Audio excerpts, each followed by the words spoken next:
interesting weekend, I guess you could say. I got one thing in on Friday night, and then Saturday I went out of state to a retro convention. So first things is, I won an auction last week, actually the week before. I finally got it on Friday, and you may wonder what these things are. Excuse me. Well, this is a TV switch box, and I don't know if you can see it on here, but it says TI, Texas Instruments. And this also has a really big TI logo, but I don't know if you can see that or not. And this is the power brick. That is for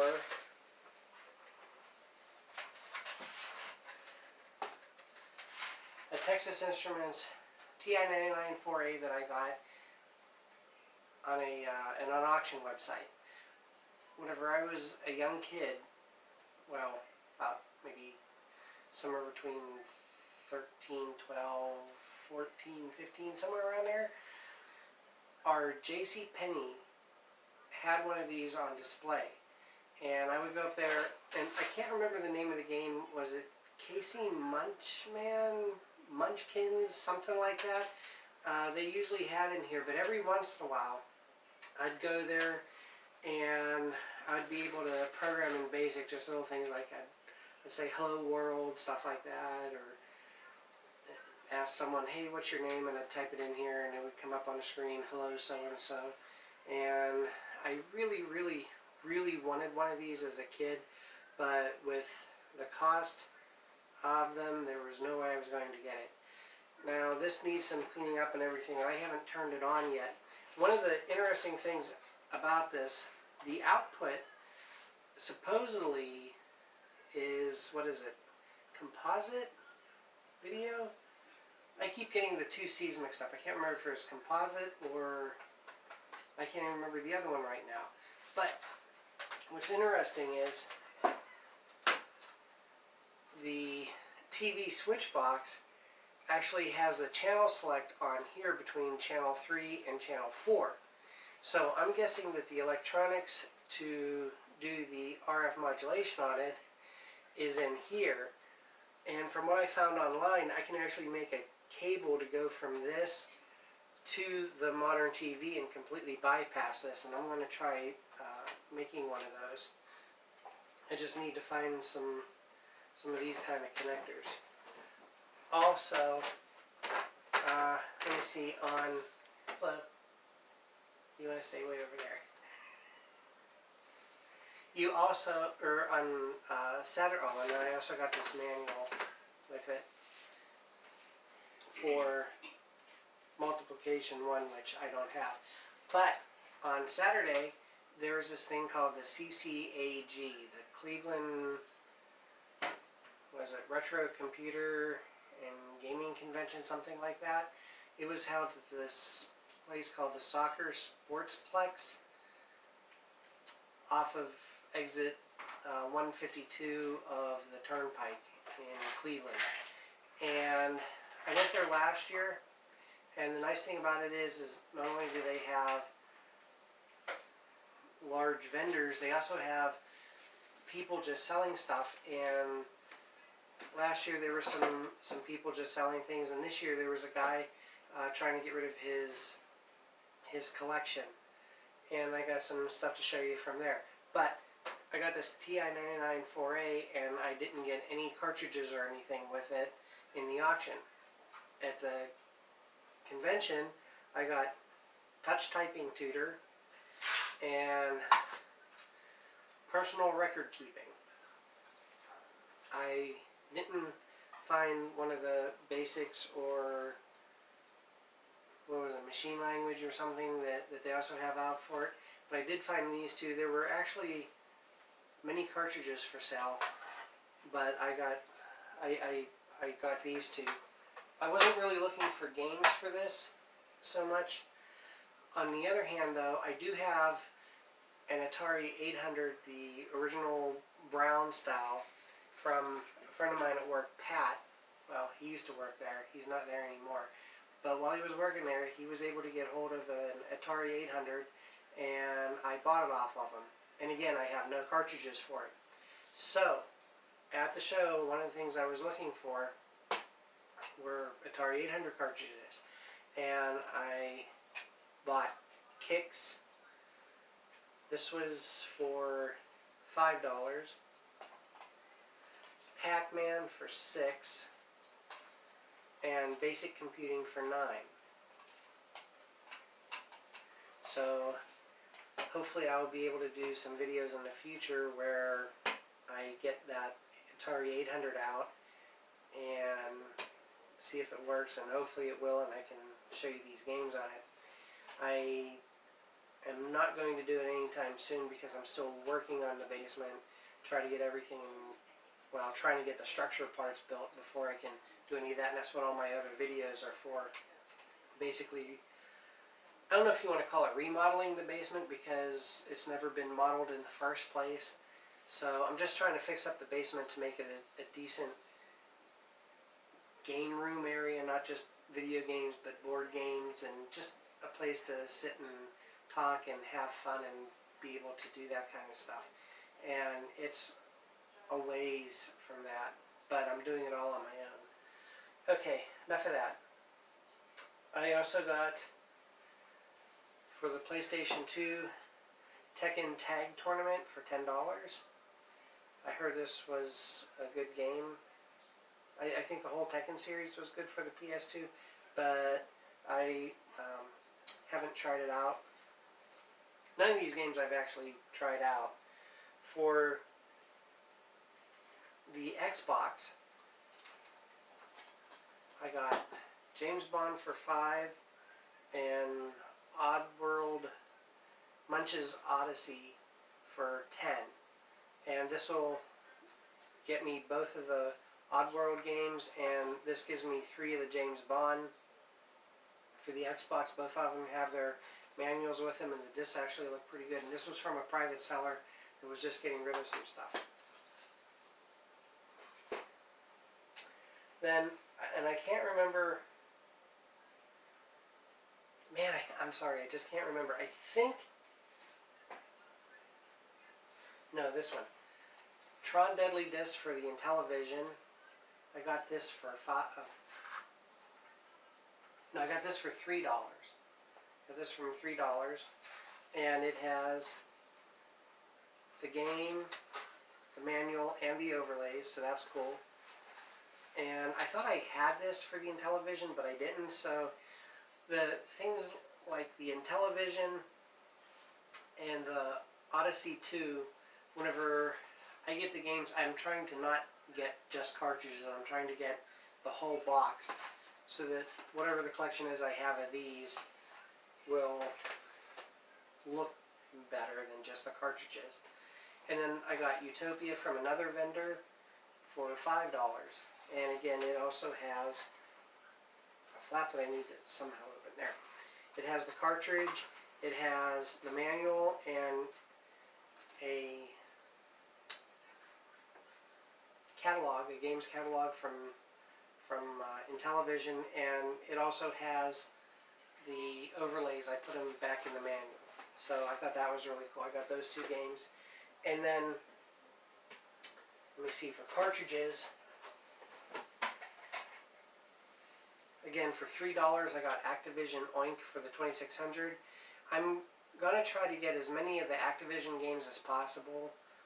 I have at least a good half dozen to a dozen of the Activision games, and I like to try to get all the Activision games because I really like the idea that these guys were pioneers as far as I think it was 2 or 4 guys left Atari to make Activision, and it gave their programmers more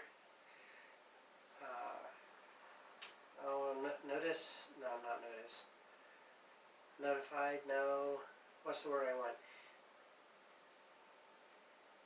They were able to put their names on the games, the designers, you knew who they were. It wasn't like this game was made by Atari and that's it, you don't know anything else. Let me see, does it have it on? I know in the book, oh wait. And he also had the manual for it. So let's see on here. Activision games, they have the game line number for Activision, 1-800 2279757. Okay, I wonder what would happen if I called that now. Let's see if I can open this up. Aha! This is what I mean. Right here, if you can see that. I don't know how well that's coming through. But how to oink your way into the Oinkers Club.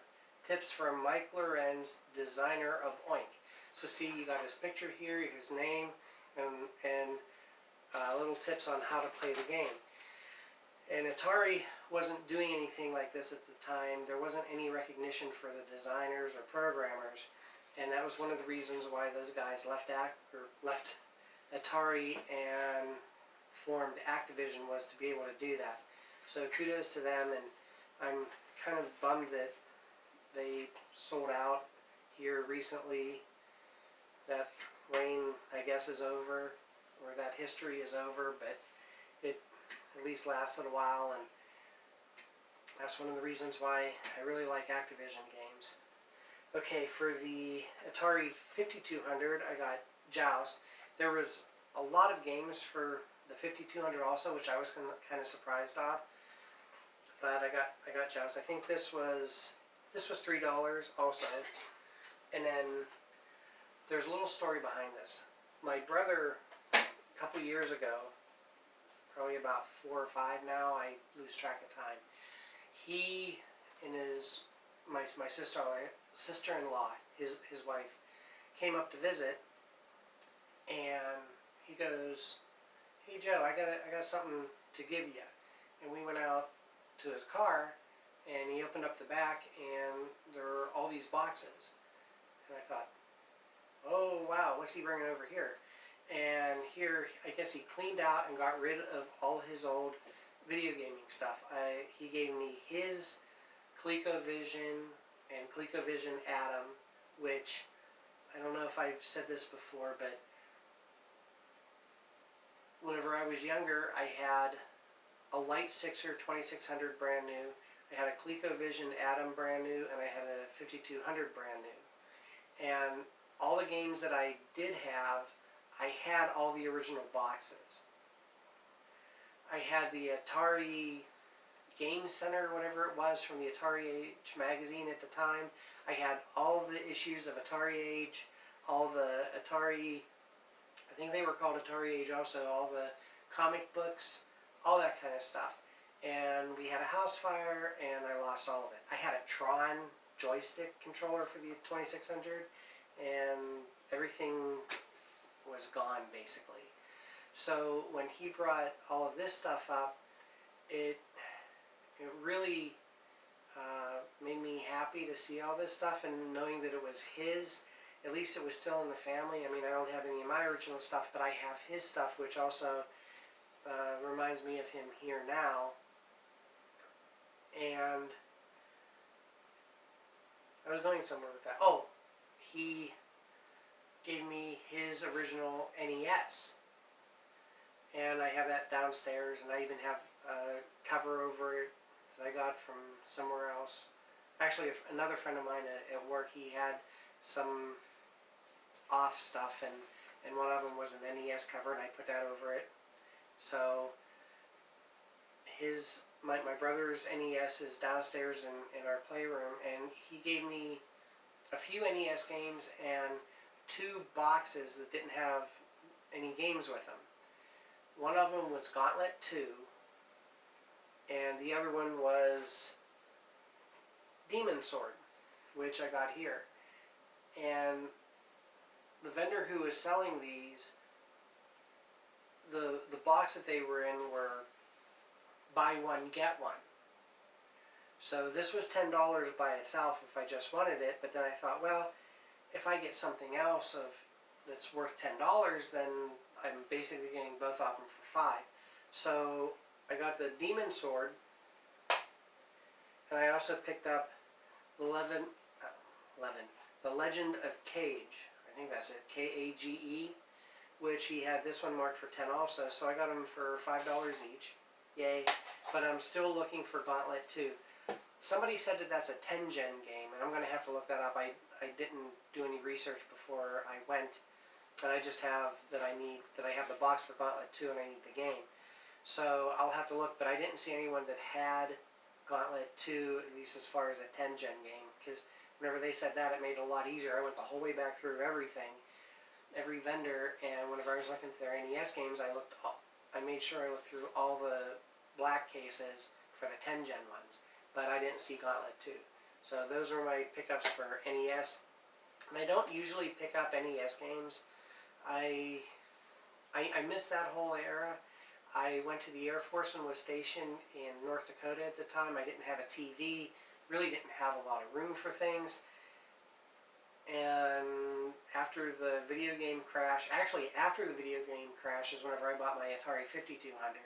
And I'm kind of really bummed about that because it was an original that had the power going through the TV switch box with the 4 ports on the front. And it was mint condition, and I bought it in '85, brand new at the store. And from what I understand from reading about stuff, that was the first generation. They actually, after that, they made them cheaper by taking out 2 of the ports. And I had one of those original ones, didn't even know it, and unfortunately, it's not here anymore. And then one other game that I got, I had a ColecoVision, and I got my brother's ColecoVision with the Atom add-on. Well, since then, I've been able to get they call it a trackball. Excuse me. I got the trackball for it, and I got the Atari adapter for it, and I also have the steering wheel for it. And this is the first out of any system that I have to where I've bought a homebrew. I'd like to get some homebrews, but right now they're more expensive than what I can really afford on them, and I'm not there yet, so I haven't really gone after them, so to speak. But there was a gentleman there called 8-Bit Millie Games from, I think, Beaver Falls, PA, and I belong to a computer club, and 3 of the guys from my computer club I saw at the convention yesterday. I saw John and Mike and John, so hi John, Mike, John, and they were talking to this guy, and here he had a couple of his homebrew games for the ColecoVision, and he even has a homebrew for Aquarius, which I have Snafu for the Aquarius, but I don't have the Aquarius. So that is one thing that I'd like to get, but I don't know with the way prices are if I'm ever going to get one. I can't see or I can't see myself spending that much money on something that I may play a couple games on, other than just wanting to have it because it's different. But his newest game is called Crazy Chicken Jr. And this copy is number 31. I don't know if you can see that. It's right there. But it's number 31, and I got it yesterday. Yesterday was Saturday. So I haven't opened it. I don't know if I'm really going to open it though, because it's brand new. We'll see about that. And the other thing that I thought was interesting is whenever we were walking in, after the doors opened, there was a guy with a big box, and he's handing out games to everyone. Well, they were all the same game, but it was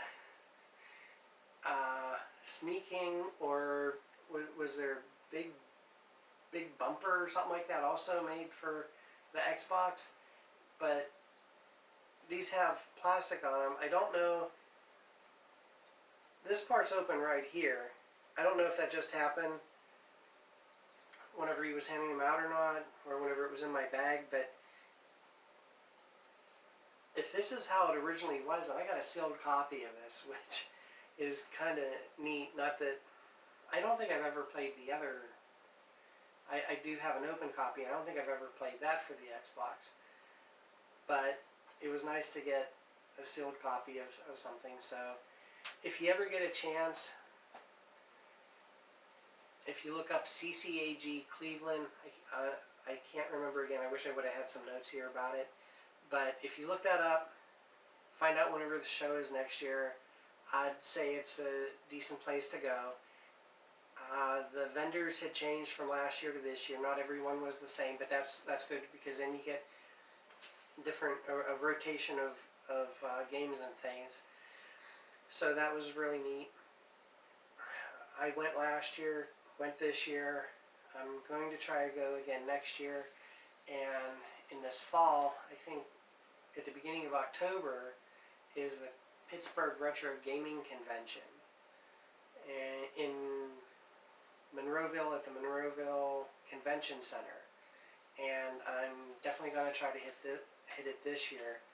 Last year was their first time at the convention center. Years ago they were in really small venues like hotel lobbies and things like that. And I thought, man, this thing has so much more to offer. And here, I guess, one of the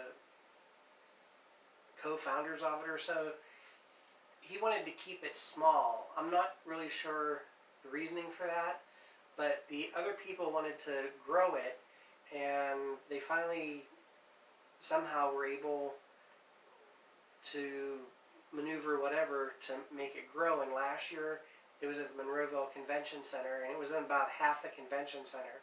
So this year I hope that it gets bigger and can take up the whole convention center. I would love for that thing to really just grow big.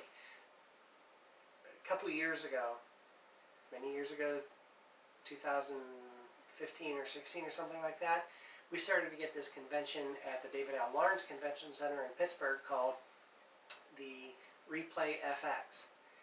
And the first year I went, and it was just a whole area of console games and stand-up arcade games and pinball games like you wouldn't believe. Filled up the whole bottom floor, half of the convention center if I remember right. I don't think it filled up the whole convention center, but I mean it was big. Maybe it was the second floor. Yeah, it was the second floor. It wasn't the bottom floor. It was the second floor. And that first year there weren't a whole lot of people there, which was nice because I could get on any video game or pinball machine.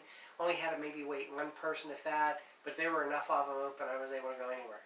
Well, the second year, I guess a lot more people found out about it, and it was nice because you still hardly had any ways to get on games, but there were more people, so I was hoping that there'd be a third and fourth and, continue. Well, everything was fine up until COVID. And the gentleman who put this on, you can read about it, Replay FX, I guess he was starting to lose money on this because we didn't have one in 2020, and I guess he sold everything, and that convention's done with it. It's not coming back. So I hope that this retro gaming convention can really take off and take the place of it. I know it won't be the same because this is more sellers than anything else, which is great because to get all those kind of sellers in one area is wonderful, because then I can go around, and instead of having to travel hundreds of miles to all these different used video game stores. And I don't really like to order online.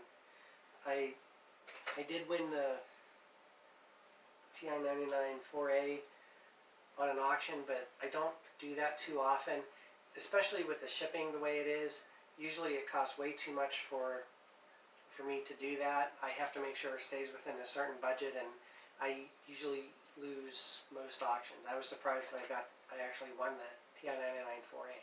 But that's enough rambling for tonight. I should cut this short. I showed you everything that I needed to show you. Went on a little bit too much about other things, and I hope you enjoyed it.